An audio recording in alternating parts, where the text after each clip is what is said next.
우리는 눈에 보이는 것만이 세상의 전부라고 착각한다.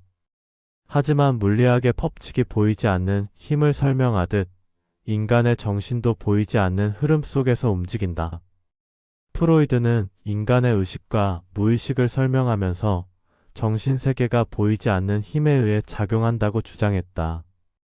그리고 뉴턴은 물리학의 세계에서 그러한 힘이 만물을 움직이는 원리라고 말했다. 그렇다면 정신의 세계와 물리의 법칙은 어떤 관계를 가질 수 있을까? 우리는 뉴턴의 운동 법칙을 빌려와 프로이드의 정신 역학을 새로운 시각에서 바라볼 수 있을 것이다. 1. 뉴턴의 제1법칙 정신의 관성. 뉴턴의 제1법칙, 즉 관성의 법칙은 외부에서 힘을 가하지 않는 한 물체는 현재의 운동 상태를 유지하려 한다고 말한다. 움직이는 물체는 계속 움직이려 하고 멈춰있는 물체는 계속 정지해 있으려 한다. 그런데 이 법칙은 인간의 정신에도 그대로 적용될 수 있다. 사람들은 익숙한 사고방식과 행동 패턴을 쉽게 바꾸지 않는다.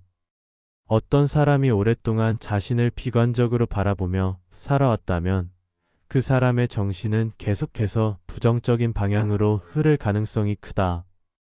이것이 바로 정신의 관성이다. 프로이드는 무의식이 과거의 경험과 억압된 감정을 저장하고 있으며 그것이 우리의 현재 행동을 결정한다고 말했다. 마치 바위가 밀리지 않는 것처럼 우리의 정신도 과거의 습관과 감정에 얽매여 변화하기 어렵다. 하지만 관성을 깨는 방법은 존재한다.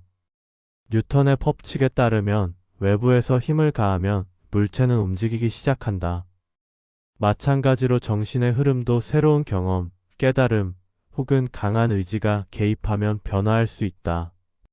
예를 들어 오랜 시간 동안 우울한 감정 속에서 살던 사람이 어느 날 자신을 바꿀 계기를 만나게 될 때 그 사람의 정신 상태가 새로운 방향으로 움직이기 시작하는 것이다. 뉴턴의 제2법칙 정신적 가속도와 내적 갈등. 뉴턴의 제2법칙은 힘과 가속도의 관계를 설명한다. 간단히 말해 힘이 클수록 가속도는 커지며 질량이 클수록 가속도는 작아진다. 이를 정신적인 차원에서 보면 사람은 자신의 내면에 작용하는 힘이지 외부 자극, 환경적 요인에 따라 변화의 속도가 달라진다. 누군가가 자신의 정신적 변화를 강하게 원하고 이를 위해 지속적인 노력을 기울인다면 그의 정신은 더 빠르게 변화할 것이다. 하지만 만약 내면에 억압된 감정 즉 정신적 질량이 크다면 변화의 속도는 느려질 것이다. 프로이드는 인간의 정신이 이드, 자아이고 초자아 SUPR이고라는 세 가지 요소의 상호작용으로 움직인다고 했다. 여기서 이드는 본능적인 욕망, 초자아는 도덕적 규범, 그리고 자아는 이 둘 사이에서 균형을 잡는 역할을 한다. 만약 이드와 초자아 사이의 갈등이 커진다면 정신적 스트레스도 커지고 변화의 과정은 더딜 것이다. 이를 뉴턴의 법칙에 빗대어 설명하면 한 방향으로 작용하는 힘 변화하려는 의지 존재하지만 반대 방향으로 작용하는 힘 기존의 사고방식과 습관도 크다면 가속도가 줄어드는 것과 같다.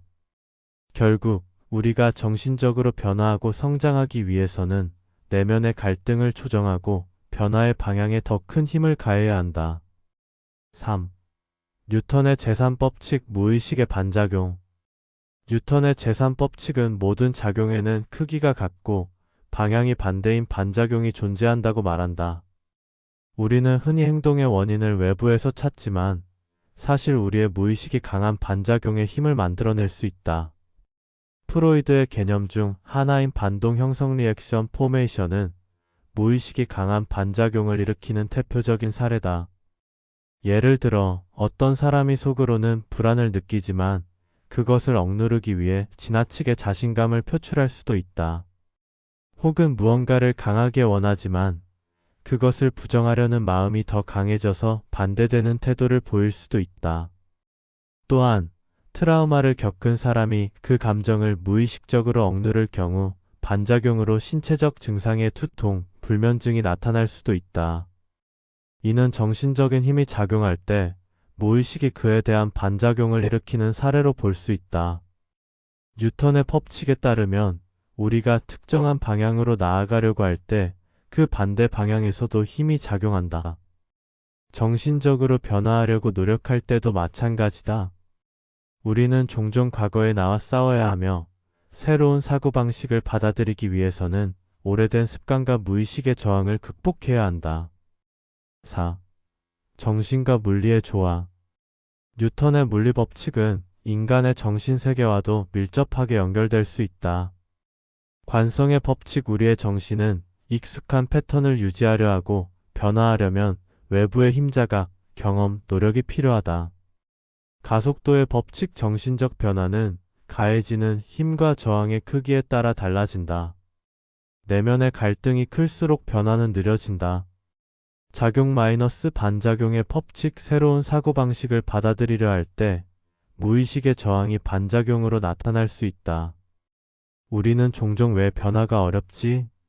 라고 고민한다. 그러나 이것은 물리적인 법칙과 다를 바 없는 자연스러운 현상이다. 중요한 것은 우리가 어떤 방향으로 힘을 가하느냐에 따라 정신의 흐름이 바뀐다는 점이다. 마치 물체를 움직이는 것처럼 우리도 자신의 정신을 움직일 수 있다. 변화하고 싶다면 자신에게 적절한 힘을 가해야 한다. 처음에는 느릴 수도 있지만 점차 가속이 붙는다. 결국 우리는 스스로의 힘으로 새로운 길을 열어나갈 수 있다. 그것이 바로 정신의 물리학이다.